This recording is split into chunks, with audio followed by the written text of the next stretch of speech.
তোমার আল্লাহ আল্লাহ আল্লাহ সামিউম বাসির নাম তোমার আল্লাহ আল্লাহ।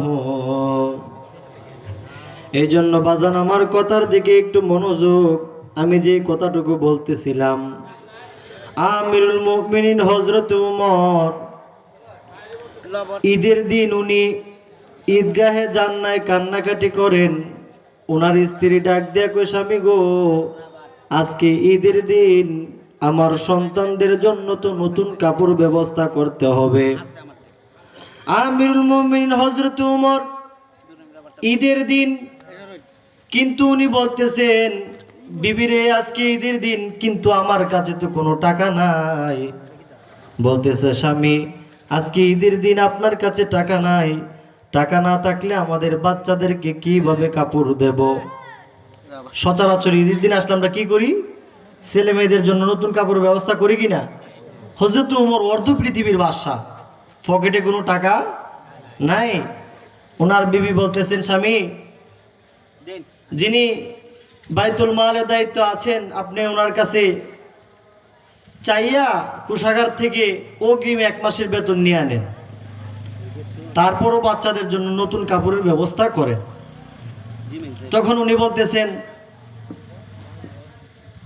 একটা চিঠি পাঠিয়ে দিলেন বাইতুল মালের দায়িত্বে যিনি আছেন, যে 1 মাস অগ্রিমের টাকা যেন 1 মাস অগ্রিম টাকা যেন ওনাকে দেয়া দেয়। চিঠি যখন গেল, তখন বাইতুল মালের দায়িত্বে যিনি আছেন উনি বলতেছেন, আমিরুল মুমিনিন হযরত উমরকে তলব করো, ওনার সাথে আমার সরাসরি কথা আছে। বলি সুবহানাল্লাহ। একবার চিন্তা করেন বিষয়টা কেমন। অর্ধ পৃথিবীর বাদশা আমিরুল মুমিনিন হযরত উমর, কিন্তু ঈদের দিন পকেটে কোনো টাকা নাই। বলতেছি, বিবি আমি কোষাগার থেকে যে বেতন পাই, যে ভাতা আমাকে মাসে মাসে দেওয়া হয়, আজকে যারা দেশ চালাই, আজকে যারা দেশের দায়িত্ব পাই, জনগণের পক্ষ থেকে তো ওই সমস্ত সরকারকে বেতন দেওয়া হয়। কথা কোনটা ঠিক না বেঠিক? আমিরুল মুমিনিন হযরত উমর বলতেছেন, আমি তো যে ভাতা পাইছি সব খরচ করে ফেলাইছি, আমার কাছে কিছুই টাকা নাই। বিবি ডাক দেখো, স্বামী আপনি একটা চিঠি পাঠায়া দেন যেন আপনাকে অগ্রিম 1 মাসের বেতন আপনাকে দেয়া দেয়। বলেন না সুবহানাল্লাহ। তখন বাইতুল মালের দায়িত্ব যিনি আছেন বলতেছেন, আমিরুল মুমিনিন হযরত উমরকে ডাকেন। হযরত উমর গেলেন, ডাক দেখো, ভাই উমর, আপনি যে চিঠি পাঠাইছেন যে 1 মাস অগ্রিম টাকা আপনাকে দেওয়ার জন্য, কিন্তু আমি দিতে পারি, একটা শর্ত আছে।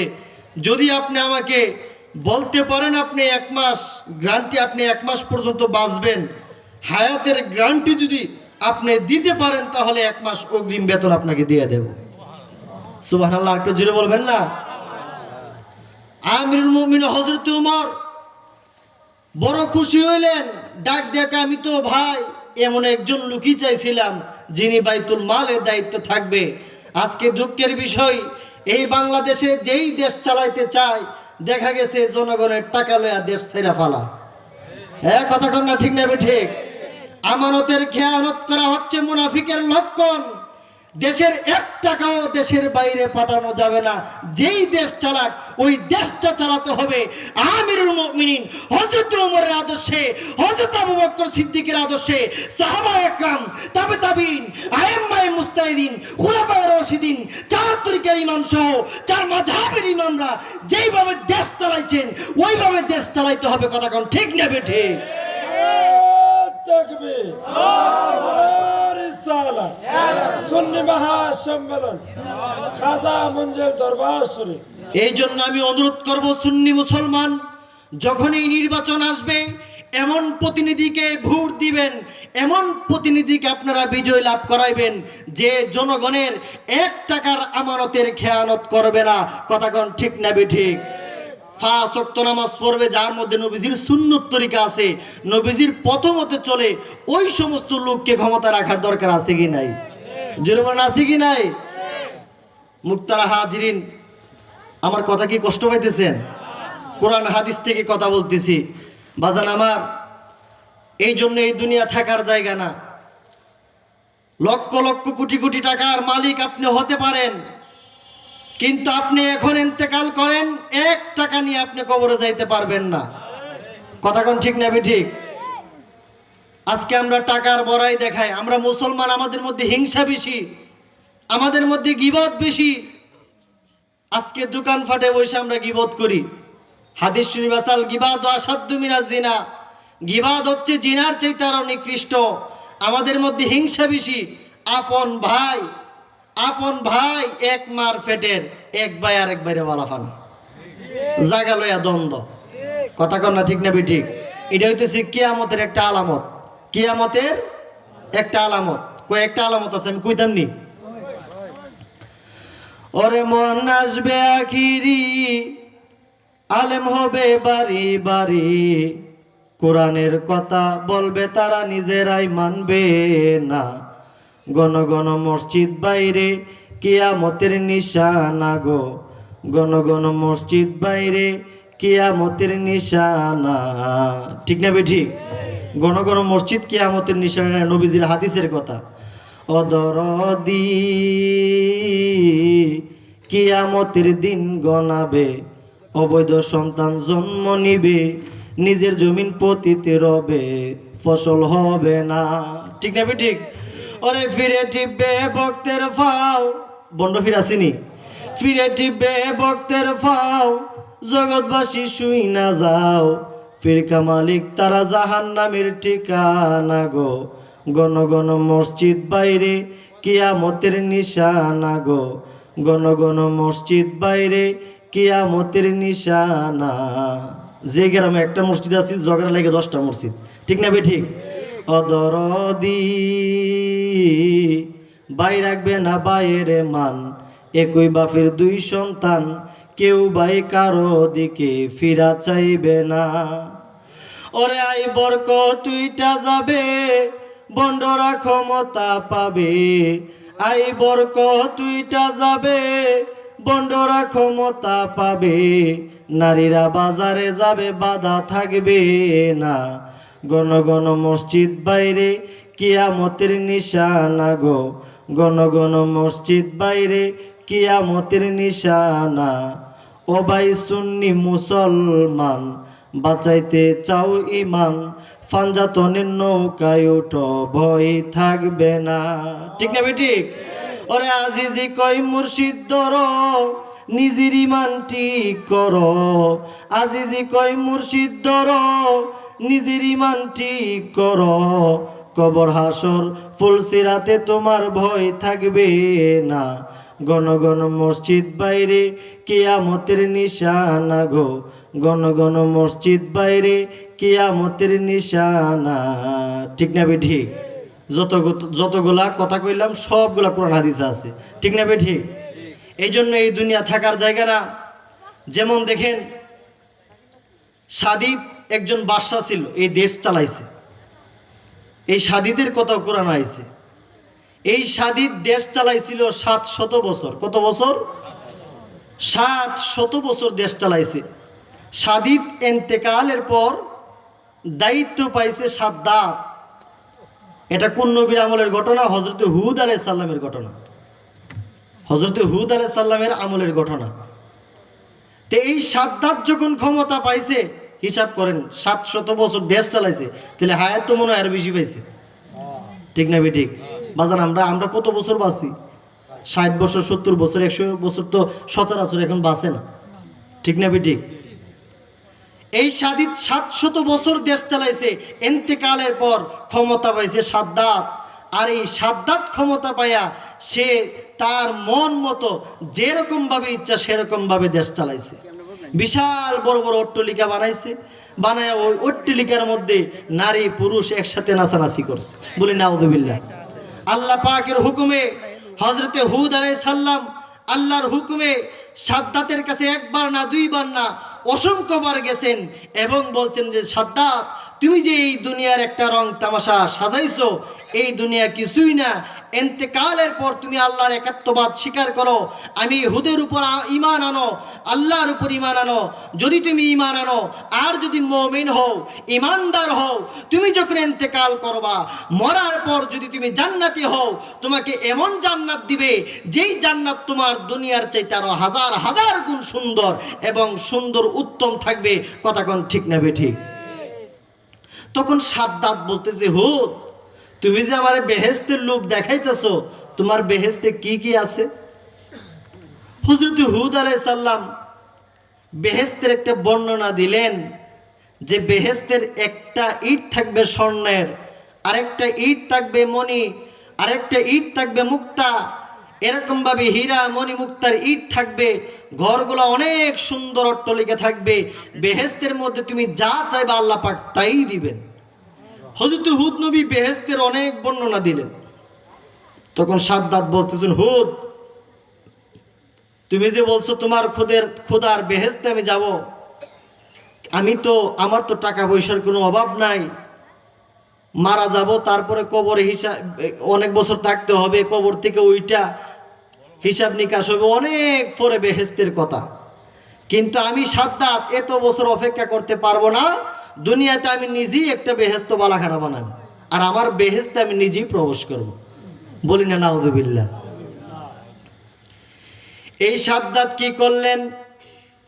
ওই জমানার বড় বড় ইঞ্জিনিয়ারদেরকে তলব করলেন, সবাইকে তার রাজপ্রাসাদের মধ্যে নিলেন, নিয়ে বলতেছে আমি একটা বেহেশত বানাইতে চাই। হযরতে হুদ নবী যেইভাবে বর্ণনা দিলেন, ওই বর্ণনার কথাগুলো উনি ইঞ্জিনিয়ারদেরকে বললেন। এবার ইঞ্জিনিয়াররা বললেন, আচ্ছা ঠিক আছে, আমরা আপনাকে একটা বেহেশত বালাখানা বানায়া দিমু, কিন্তু বাজান আমার এই বেহেশত তো 1 বছর আর 2 বছরে শেষ হবে না, অনেক দিন লাগবে। এই সাদ্দাত কি করলেন? বিশাল বড় ভূমির মধ্যে বেহেশত নির্মাণ করতেছেন।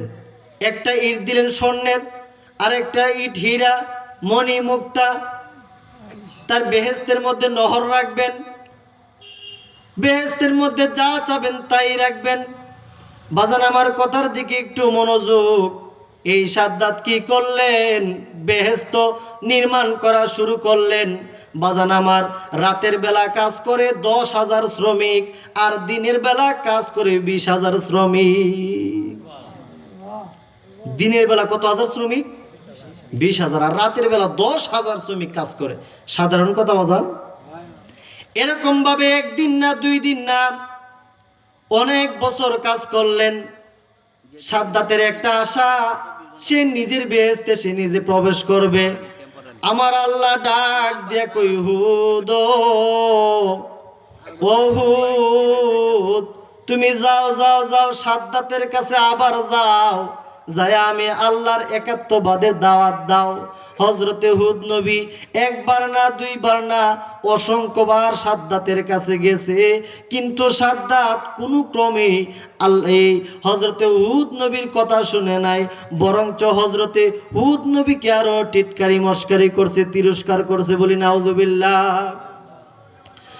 সর্বশেষে হযরতে হুদ নবী বললেন, সাদ্দাত তুমি যে বেহেশত বালাখানা বানাইতেছো, এমনও তো হতে পারে যে তুমি তোমার বেহেশতের মধ্যে প্রবেশ করার আগে আমার আল্লাহ মালাকুল মাউত আজরাইল পাঠায়া তোমার রূহ কবজ করে ফেলতে পারে। সাদ্দাতে কোনো ক্রমেই হযরতে হুদ নবীর কথা শুনলেন না। হযরতে হুদ নবী চলে গেলেন। বাজান আমার অনেক বছর পর বেহেশতখানা তার বানানো শেষ হয়েছে।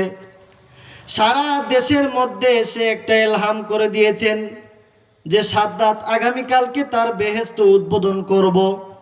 বাজান আমার সারা দেশের মানুষ লাইন ধরছে সাদ্দাতের বালাখানা, সাদ্দাতের জান্নাত দেখার জন্য। এই সাদ্দাতের যে জান্নাত বানাইছে, জান্নাতে ঢোকার আগে 7টা গেট বানাইছে, বিশাল বড় বড় গেট। এই 7টা গেটের মধ্যে এক একটা গেটের মধ্যে হাজার হাজার সেনাবাহিনী মোতায়েন করছে। এই সাদ্দাত সারা দেশে ইলহাম করলেন আগামীকালকে তার জান্নাত উদ্বোধনী অনুষ্ঠান, সবাইকে দাওয়াত করছে দেখার জন্য। সবাই গেলেন যে আগামীকালকে সাদ্দাত বেহেশত উদ্বোধন করবেন। বাজান আমার সাদ্দাত যখন একটা গেট পার হইছে, দুইটা গেট পার হইছে, এরকমভাবে 7টা গেট পার হইছে, জান্নাতে প্রবেশ করবেন। যখন তার ডান পাটা যখন জান্নাতের মধ্যে রাখবেন, সঙ্গে সঙ্গে আমার আল্লাহ মালাকুল মাউত আজরাইল তার সামনে পাঠাইয়া দিছে। মালাকুল মাউত আজরাইল ডাক দিয়া কই, সাদ্দাত রে, ও সাদ্দাত, সময় নাই, সময় নাই, তোর রুহটা এখনই কবজ করতে হবে। সাদ্দাত বলে, আপনি কে? বলে, না মালাকুল মাউত, আমি আজরাইল, আল্লাহর হুকুমে আসছি, এই মুহূর্তে তোমার রুহ কবজ করে ফেলবো। সাদ্দাত কান্নাকাটি করে, হাও মাও করে কান্নাকাটি শুরু করলেন। ডাক দেখ, আজরাইল, তোর খোদার কাছে বল, আমি এত হাজার হাজার বছর এত শত শত বছর অপেক্ষা করে, এত কষ্ট করে, এত সাধনার ফলে আমি একটা বেহেশত নির্মাণ করছি। আজরাইল রে, তোর খোদাকে বল আমাকে একটু সময় দিতে, যেন আমার বেহেশতটা আমি একটু ঘুরে আসতে পারি। আমার আল্লাহ ডাক দিয়ে কই, আজরাইল, সাদ্দাতের কোনো কথা শোনা যাবে না, তার রুহ কবজ করো। প্রবেশ করতে পারে নাই, রুহু কবজ করে নিয়ে গেছে। কোনো কাজে আসছে বাজান? এই সাদ্দাতের বেহেশত কোনো কাজে আসছে? আজকে 10 তলা 20 তলা বিল্ডিং এর মালিক যদি হয়, তার অহংকারের কারণে তার কাছে যাওয়া যায়। কথা কোন ঠিক নেবে ঠিক? যারা পরিমাণ অহংকার যদি আপনার অন্তরে থাকে, আপনার দিলে যদি থাকে, তাহলে ওই অহংকার নিয়ে আপনি বেহেশতে প্রবেশ করতে পারবেন না। কাল কিয়ামতের ময়দানে অনেক মানুষ পিপিলিকা হয়ে দাঁড়াবে। আল্লাহর ফেরেশতারা জিজ্ঞাসা করবে, আল্লাহ তারা কারা? বলবেন, তারা দুনিয়াতে হিংসা করত, তারা ছিল হিংসুক, তারা কৃপণ ছিল, এই জন্য তাদের এই অবস্থা। এই জন্য গরিবদেরকে অহংকার করা যাবে না। কথা কোন ঠিক নেবে ঠিক? অনেক বড় লোক আছে দেখবেন, গরিবদেরকে ভালোবাসেন, আসেনি বাজান? গরিবদেরকে ঘৃণা করে, কিন্তু নবীজি বলছেন ধনী লোকের 500 বছর আগে গরিব বেহেশতে যাবে। সুবহানাল্লাহ বলেন না? এই জন্য বাজান, আমি আমার মূল কথায় যাই, আমাদের 5 ওয়াক্ত নামাজ পড়তে হবে। আমরা সুন্নি মুসলমান, আমাদের ঈমান আছে, ঈমানের পর হচ্ছে আমল। অবশ্যই আমাদের আমল করতে হবে। কথা কোন ঠিক নেবে ঠিক? এবং কি নবীজিকে জানের চাইতে বেশি ভালোবাসতে হবে। আমি প্রত্যেকটা ওয়াজে এই কথা বলি। এই যে গত কিছুদিন আগে একটা মৌলবীর একজন বিশাল বড় আলেম, তার একটা ভিডিও ভাইরাল হয়েছে, যে বলতেছেন তার নাম হচ্ছে মুস্তাকুন নবী, অনেক বড় একজন সাহেব। উনি বলতেছেন খাজা বাবা নাকি বুয়া। নাউযুবিল্লাহ বলবেন না? আমি নিজে ইন্ডিয়াতে গেছি গত বছর, যখন আপনাদের এই মাহফিলে আসছি, তখন এই মাহফিলের শেষে আমরা গেছি। এই যে আজকের মাহফিলে যিনি পীরজাদা চিশতি গোলাম মহিউদ্দিন রায়হান সাহেব, ওনার নেতৃত্বে গেছি, তত্ত্বাবধানে। এই যে খাজা মঈনুদ্দিন চিশতি আজমিরি সানজি রহমতুল্লাহ আলাই হিন্দুস্তানের জমিনে সাহিত্য আছেন, দেখলাম ওইখানে বাজান হাজার হাজার হিন্দু, হাজার হাজার মুসলমান খাজা বাবা খাজা মঈনুদ্দিন চিশতি রহমতুল্লাহ আলাই দরগা শরীফে, বলি সুবহানাল্লাহ। আর আজকে দুঃখ হয়, কোন খাজাকে তারা বুয়া বলল? কোন খাজাকে এই মুস্তাকুন নবী কোন খাজাকে বুয়া বলল? যে খাজা মঈনুদ্দিন চিশতি হিন্দুস্তানের জমিনে একজন না দুইজন না, 1 লক্ষ না 2 লক্ষ না, 90 লক্ষ হিন্দুদেরকে কালেমা পড়ায়া মুসলমান বানিয়ে দিয়েছে। কথা কোন ঠিক না বেটি? 90 লক্ষ হিন্দুদেরকে কালেমা পড়ায়া মুসলমান বানাইছে। আর আজকে মুস্তাকুন নবী বলতেছেন ওই খাজা বাবা নাকি বুয়া। আরে ওই খাজা বাবা বুয়া নাকি তুই বুয়া? এর জন্ম বুয়া। কথা কোন ঠিক না বেটি? বুখারী শরীফের হাদিস, মান আদালি ওয়ালিয়ান ফাকাদ আযানতু বিল হারবে, রাওয়াহুল বুখারী। যারা আমার ওলিদের সাথে দুশমনি করবেন, আল্লাহ বলেন আমি আল্লাহ তাদের সাথে যুদ্ধ ঘোষণা করি। কথা কোন ঠিক না বেটি? আজকে যে তুমি খাজা বাবাকে বুয়া বলছো, তুমি কয়জন হিন্দুদেরকে মুসলমান বানাচ্ছ? কয়জন হিন্দুকে? কিন্তু খাজা মঈনুদ্দিন চিশতি আজমিরি সানজি রহমতুল্লাহ আলাই 90 লক্ষ হিন্দুদেরকে কালেমা পড়ায়া মুসলমান বানাইছে। কথা কোন ঠিক না বেটি? সবাই একটা তাকবীর দেন, নারে তাকবীর, নারে রিসালাত। নারে তাকবীর, নারে রিসালাত। প্রধান বক্তার আগমন এই মাহফিলের পক্ষ থেকে